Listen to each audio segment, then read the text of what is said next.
Avoiding burnout and why it's important to realize that you're not a machine, coming up.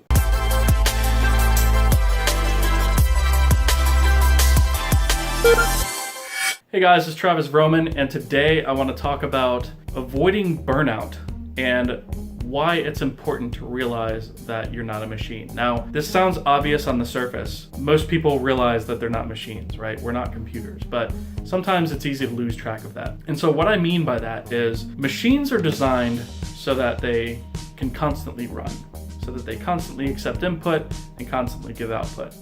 And they can run for a virtually unlimited amount of time as long as there's electricity. You could just keep feeding them input and they will keep giving you output. So part of the problem is that sometimes if we're really motivated to work on something, it's very easy for us to try and sort of force ourselves into that machine mode and just sort of keep pushing and keep working. That tends to be a really dangerous thing. It's not something that we do consciously, but it is something that happens. It's something that I continue to struggle with, and a lot of developers that I know tend to struggle with this too. What happens is that you'll be working on a project and you'll make some good headway with it, and you'll be really motivated, and you'll just want to keep banging out code. And you'll get 5 or 6 hours in, and you're like, man, I'm making really good progress. I just want to roll with this and get this whole thing finished. And then you blink suddenly and 8 hours have gone by, or 10 hours have gone by. My most extreme example of this is I actually worked 16 hours straight on a project once without taking a break at all.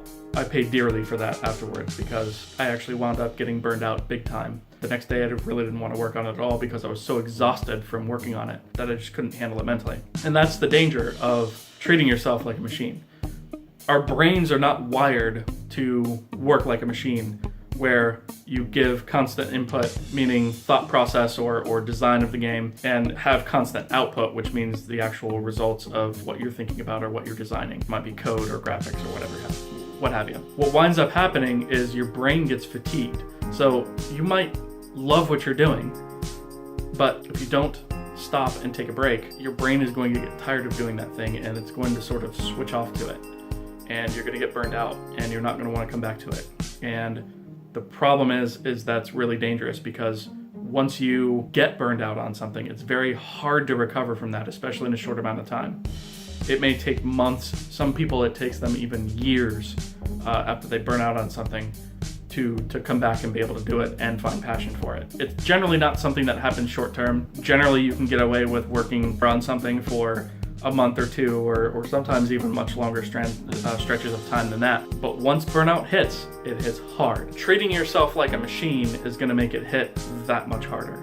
If you sit and you try to code for 8 hours every single day, I got news for you, you're gonna burn out. That's my day job. I write games for a living, and I still don't write logic for 8 hours a day. Being a developer is a lot more than just sitting down and writing code. You have to think about designs, you have to interact with your other teammates, sometimes pair program things, code reviews, and not to mention interact with some of the other teams on graphics requirements, or maybe there's, who knows, hot fixes, bug fixes, all kinds of stuff that you have to consider. It's not all just coding. In fact, a lot of it tends to be debugging and troubleshooting and why isn't my software doing this? Because I told it to do this and it's not doing that thing. And why is this happening?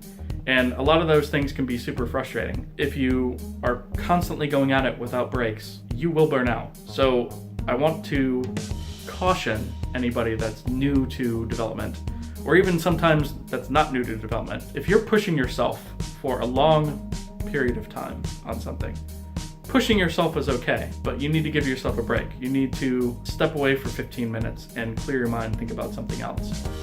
Because if you treat yourself like a machine, you will burn out in way less time than a machine ever would. So just remember that you're not a machine. Just keep that in mind, and hopefully it'll help you prevent ever getting burned out. So that's really all I've got on that. If you have experienced burnout before from treating yourself like a machine, I'd love to hear about it. You know, everybody has different experiences with this, and if you've been developing for any period of time, you've probably experienced burnout in one form or another along the way. So I would really like to hear back from you guys some of the ways that you have experienced burnout and overcome that. Thank you guys for watching. Please like and subscribe, and I will see you guys tomorrow.